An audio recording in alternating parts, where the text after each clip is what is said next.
You think you're smart? You think all that knowledge is going to make you rich? Think again. This video is going to rip apart everything you believe about success. And if you want the actual cheat codes, the ones they don't teach you in school, the ones that make dumb people millionaires, then stop whatever you're doing right now. Go to the description right now. There's something there you need to buy. Are you ready for the truth, or are you too smart to get rich? Let's go. You, the intellectual, the one who knows everything, the one who can dissect geopolitical trends, debate quantum physics, and quote Nietzsche over artisanal coffee. You're the envy of your book club, the go-to guru for your friends, the one who always has a perfectly reasoned answer for everything. So tell me, genius, why are you still stuck? Why is your bank account looking like a bad phone number? Why is your dream life a faded fantasy, while the kid who peaked in high school, who barely strings a sentence together, is flying first class, buying property, and living a life you can only scroll through on Instagram? This isn't an accident. This isn't bad luck. This isn't even about privilege. This is the brutal, inconvenient truth about your brain. Because maybe, just maybe, your intelligence, your very cleverness, isn't your superpower. It's your kryptonite. And tonight, we're not just pulling back the curtain. We're ripping it down, burning it, and forcing you to stare into the abyss of your own intellectual arrogance. Smart people stay miserable because they are masters of rationalizing their misery. They can construct elegant, airtight arguments for why they haven't achieved anything, why the market isn't right, why society is against them, why they are too enlightened for mere wealth acquisition. Dumb people? They don't have time for your intellectual gymnastics. They don't even know they're supposed to fail. They just do. They swing wildly. They miss constantly. And then, purely by statistical anomaly, they accidentally hit a home run. This isn't a motivational speech. This is a psychological autopsy. This is Napoleon Hill, stripped naked and covered in modern-day street smarts. If your ego can handle it, stick around. If not, go back to your intellectual comfort blanket and stay broke. Let's start here. Your brain, that glorious supercomputer, isn't working for you. It's working against you. It's not a tool. It's a pampered pet, constantly demanding to be fed, stroked, and admired. You are addicted to thinking. You are addicted to analyzing. You are addicted to the process of problem solving, not the result. You spend hours, days, weeks, months, years in the theoretical realm. You're building castles in the air, designing perfect business plans on paper, writing elaborate marketing strategies for products that don't exist, businesses that haven't launched. You call it due diligence. You call it strategic planning. You call it risk mitigation. The rest of the world calls it stalling, procrastination, fear, dressed up in a tweed jacket. While you're perfecting your pitch deck for a startup that's still a twinkle in your eye, the dumb guy with a half-baked idea just launched. His website is ugly. His product is buggy. His sales copy reads like a ransom note. But he's collecting data. He's learning. He's failing forward, while you're still meticulously refining your failure to launch. You spend 80% of your time in your head and 20% in the world.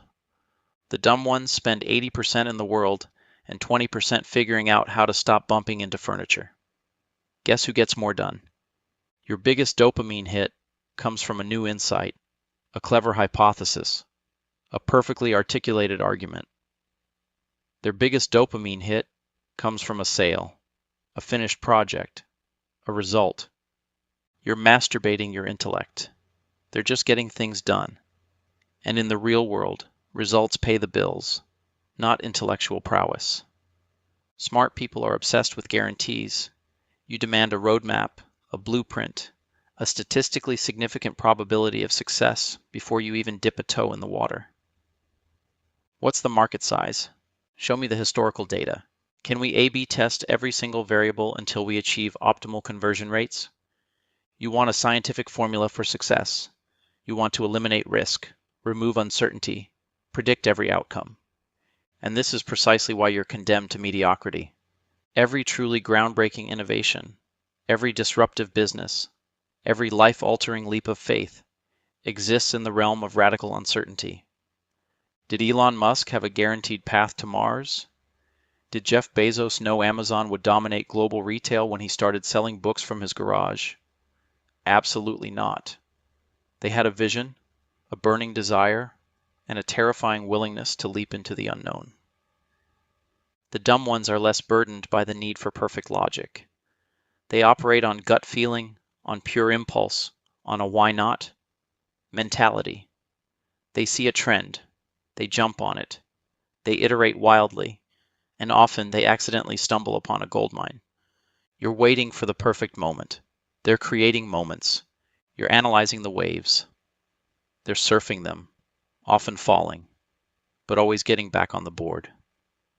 Your intelligence tells you wait. Your intelligence whispers danger. Their beautiful ignorance screams do it. The market doesn't reward perfect planning. It rewards bold action. It rewards volume. It rewards consistency. You're playing chess, meticulously calculating every move. They're playing checkers, just moving pieces forward and winning through sheer momentum. You, the smart one, are a master of emotional intelligence. You're self-aware, reflective, empathetic. You understand the nuances of human emotion, including your own. This is fantastic for therapy. It's a crippling liability in the brutal, unforgiving arena of entrepreneurship and wealth creation. When you encounter a setback, you don't just see a problem to solve. You see a personal failure. You engage in profound self-reflection, dissecting your psychological state, journaling your limiting beliefs, and sometimes spiraling into an existential crisis. Your emotional pain threshold for failure is shockingly low.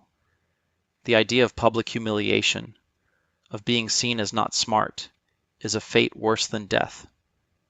Dumb people? They don't have the sophisticated cognitive framework to process failure on such a deep, personal level. They make a mistake, they shrug, they move on. They don't intellectualize their failures. They don't perform emotional autopsies. They just see it as another bump in the road. They don't waste precious mental energy beating themselves up. They channel it into the next attempt. You feel too much. You think too much about your feelings. They do too much. While you're processing your trauma, they're already racking up sales. While you're working through your imposter syndrome, they're confidently, and often wrongly, selling their vision. The world doesn't care about your feelings. It cares about your results. And your feelings are getting in the way of your results. Let's cut to the bone. Your deepest fear isn't failure itself. It's the perception of failure. It's the terrifying thought of trying something, pouring your intellectual might into it, and then falling flat on your face, exposed, vulnerable, and, God forbid, being seen as not smart. You've built your entire identity, your self-worth, around your intellect. From school achievements to insightful comments, you've consistently been the one who gets it. The thought of losing that status is a psychological death. So you self-sabotage. You stay in your comfort zone. You over-prepare, under-execute, and ultimately, you do nothing truly impactful because the risk of looking foolish is too high. Dumb people have no such image to protect. They don't operate with the constant pressure of living up to an intellectual reputation. They can pivot, adapt, try absurd things, and completely change direction without feeling like their entire identity is crumbling. They have nothing to lose because they never claim to be perfect. And that's why they are dangerous. They are unburdened by ego, by reputation, by the crippling fear of intellectual embarrassment. While you're debating the nuances of your personal brand, they're out there building actual brands, often with raw, unfiltered authenticity that resonates because it's not trying to be perfect. Your need to be perpetually right is the reason you're perpetually broke. Your need to be seen as smart is keeping you poor and miserable. Let's talk about the system that groomed you for this misery. Academia. It trains you to be an excellent thinker, a phenomenal researcher, a brilliant debater. It rewards analysis, critique, and the accumulation of knowledge. It punishes action without prior exhaustive study. It penalizes failure. It glorifies intellectual elitism. You're a product of this system. You're conditioned to believe that the smartest person in the room wins. But the real world, the world of wealth and impact, isn't a classroom. It's a jungle. And in the jungle, the most analytical lion doesn't get the kill. The most active lion, the one who takes risks, who chases, who makes mistakes, gets the kill. You're still writing your thesis on the socio-economic implications of the modern gig economy. The dumb one? They just started a gig economy business, made a million mistakes, and are now hiring people like you to manage their operations. The smart person seeks validation from peers and professors. The dumb person seeks validation from the market, from customers, from their bank account. One leads to published papers. The other leads to financial freedom. Pick your poison. You've all read Think and Grow Rich. You quote Hill's principles. You tell yourself thoughts are things, but you've fundamentally misunderstood the core message. You've intellectualized it into oblivion. Hill didn't say think and overthink rich. He didn't say analyze and strategize rich. He said, a burning desire, backed by faith and relentless persistence. A burning desire, not a lukewarm interest based on a market trend analysis. This is a desire so fierce, it keeps you awake at night, pushes you through ridicule, makes you look crazy to everyone else. The smart person often has a rational desire, which is easily extinguished by a single setback. Faith, not verifiable data, not peer-reviewed studies, not expert consensus. This is an unshakable belief in your vision, even when all external evidence contradicts it. Smart people replace faith with skepticism, analysis, and a need for proof. Relentless persistence, not quitting after the first logical reason to do so, not giving up when the meticulously crafted plan fails. It's the irrational, almost stupid refusal to stop, even when every fiber of your smart being tells you it's futile. The dumb ones instinctively embody this. They have that pure, unadulterated desire. They have that blind faith. And they have that stubborn, almost idiotic persistence. They don't know enough to quit. Hill studied titans like Carnegie, Ford, Edison. Were these men the smartest in the traditional sense? Did they spend their lives in libraries, writing academic papers? No. They were often ridiculed, called uneducated, and dismissed by the intellectual elites of their time. But they wanted it more. They believed in their visions with an almost religious fervor. And they kept going, and going, and going, long after the smart people had declared their ventures impossible. They were the dumb ones who simply out-persisted, out-believed, and out-desired the entire world. The worst part? You know all of this, deep down. You have glimpses of it. You see the dumb successes, and a part of you aches. That ache isn't jealousy. It's the pain of your own potential, suffocated by your intellect.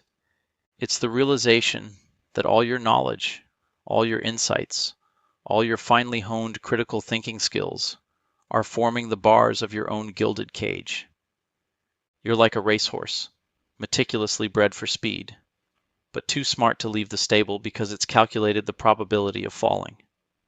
The dumb horse just runs.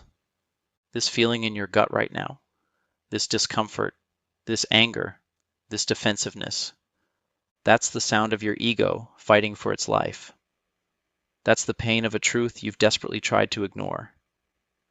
It's the recognition that your greatest asset has become your biggest liability. And until you are willing to let that ego die, until you are willing to embrace looking foolish, until you are willing to trade your intellectual pride for messy, glorious action. You will remain stuck. So, here's your choice. Here's the reverse psychology that will either set you free or condemn you to intellectual mediocrity for life. If you're truly that smart, prove it. Prove it by being dumb. Stop analyzing. Start acting. Launch the ugly website. Post the cringe-worthy video. Call the terrifying prospect. Start the messy, imperfect business idea you've been researching for years. Fail publicly. Fail often. Embrace the ridicule. Embrace the learning. Shed the intellectual armor. Shed the need to be right. If you're not willing to look dumb, you will never, ever look successful. The pain you feel right now? Good. That's the feeling of your intellectual prison beginning to crack. That's the feeling of your potential, finally, violently, trying to break free. If this brutal honesty resonated, if it pissed you off enough to make you actually do something, then like this video, comment below. What dumb thing are you finally going to launch, post, or do starting today? Share this with every smart friend who's too busy thinking to actually live, too busy analyzing to actually build. And remember this ultimate uncomfortable truth. Dumb is the new rich. Smart is the new broke. Choose your poison. Your life is waiting outside your head.